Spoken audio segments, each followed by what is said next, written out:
ছোটবেলায় শুনতাম যে পুলিশ নাকি জনগণের বন্ধু। আরে পুলিশ যদি জনগণের বন্ধু হইতো তাহলে কিন্তু ছাত্রছাত্রীদেরকে কিন্তু এইভাবে কিন্তু ফিটাইতে পারতো না।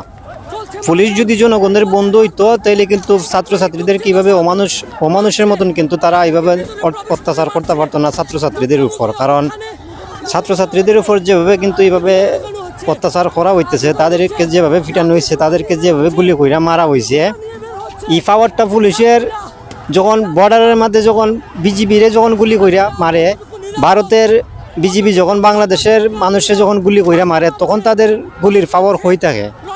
আমাদের দেশের পুলিশরা কিন্তু পারে শুধু আমাদের দেশের মানুষের সাথেই কিন্তু পারে তারা প্রভাব দেখাইতো, দেশের মানুষের উপরে শুধু তারা পারে বেড়াগিরি দেখাইতো, সাধারণ জনগণের উপরে শুধু তারা পারে যে অত্যাচার করতো বা বেড়াগিরি দেখাইতো, তারা সাহস দেখাইতে পারে শুধু দেশের মানুষের সাথে। আর যখন ভারতীয় বিজিবি যখন দেশের মানুষের যখন গুলি কইরা মারে, তখন তাদের এই বেড়াগিরি হয়ে থাকে। তাদের বন্দুকের গুলি কি সময় কি কাজ করে না? আরে নিজের দেশের মানুষের গুলি কইরা না মাইরা এই বন্দুকের গুলি টামাই রাখুন, কি বন্দুকের গুলিগুলা থামাই রাখুন, এর দুঙ্গা হাজাইব দেশের জন্য। আর আজকে যে সমস্ত ছাত্রছাত্রীদেরকে গুরুর মতন মারতেছেন, আরে রোহিঙ্গারের মনে হয় সেইভাবে ফিটায় না, যেভাবে ছাত্রছাত্রীদেরকে যেভাবে পুলিশরা ফিটাইতেছে বেশ ভালো কথা।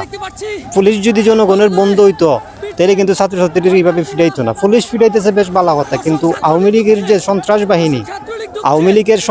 বাহিনী দিয়া যে আবার ছাত্রছাত্রীদের ফিটানো হইতেছে, এরকমভাবে একটা দেশ চলতে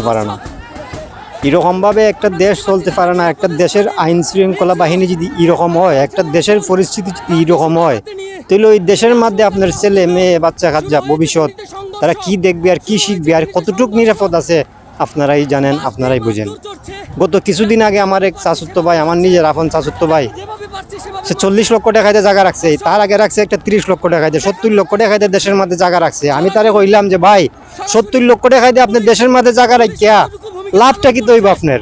আরে যেই দেশের মধ্যে আপনার বাচ্চা কাচ্চা বউ ফুলাফুরি নিরাপদ না, ওই দেশের মধ্যে আপনি কোটি টাকা দিয়ে দলান বাড়ি গাড়ি হইরে আপনার লাভটা কি তুইবা? আপনার ফ্যামিলি নিরাপদ না, আপনার বাচ্চা কাচ্চা নিরাপদ না, আপনি ওই দেশের মধ্যে কোটি টাকা দিয়ে বাড়ি গাড়ি হইরেও ভাই কোনো লাভ নাই। দেশের মধ্যে কোটি টাকা দিয়ে বাড়ি গাড়ি করার চাইতে আমি মনে করি যে 1 কোটি টাকা হইলে দেশের বাইরেই সেটেল হওয়া যায়। যে দেশের মধ্যে চাকরির জন্য আপনার আন্দোলন করতে হয় না, কোনো জিনিসের জন্য আন্দোলন করতে হয় না, বিচার পাওয়া যায়, ওই সমস্ত দেশের মধ্যে টাকা খরচ করলে জীবনে আপনি শান্তি পাইতে পারবেন। দেশের মধ্যে 1 কোটি করে 10 কোটি টাকা খরচা করে যদি বাড়ি গাড়ি করুন,